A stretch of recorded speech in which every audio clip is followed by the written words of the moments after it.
ఈ మధ్య B Pharmacy students M Pharmacy చేసిన తర్వాత ఉద్యోగ అవకాశాలు తక్కువగా ఉన్నాయని వింటూ ఉన్నాం. సో బీఫార్మసీ స్టూడెంట్స్ ఎలాంటి కోర్స్ చేస్తే జాబ్ ఆపర్చునిటీస్ ఎక్కువగా ఉంటాయి?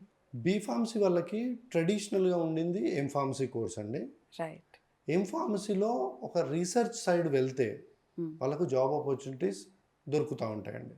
But for any pharmaceutical company research side or the scientist level వెళ్ళాలి అంటే ద నంబర్ ఆఫ్ ఉద్యోగ అవకాశాలు చాలా తక్కువ ఉంటాయండి. మేజర్ ఉద్యోగ అవకాశాలు ఫార్మా మేనేజ్మెంట్లో ఉంటాయండి. ఫార్మా డెవలప్మెంట్లో R&Dలో చాలా తక్కువ ఉంటాయి.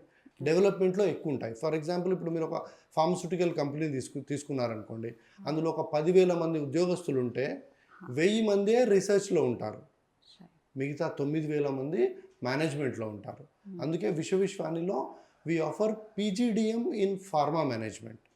సో బీఫార్మసీ చదువుకొని వచ్చి ఫార్మా మేనేజ్మెంట్ అంటే వీళ్ళకి రేపు ఫార్మాస్యూటికల్ ఇండస్ట్రీకి జాయిన్ అయిపోతే ఎనీ ఏరియాస్ ఇన్ ఫార్మా, అందులో ఉన్న మార్కెటింగ్ డిపార్ట్మెంట్ కానీ, అందులో ఉన్న ఫైనాన్స్ డిపార్ట్మెంట్ కానీ, అందులో ఉన్న HR డిపార్ట్మెంట్లో కానీ తీసుకుంటే ఇప్పుడు అగైన్ విశ్వవిశ్వానిలో డ్యూయల్ స్పెషలైజేషన్ ఉంటుంది.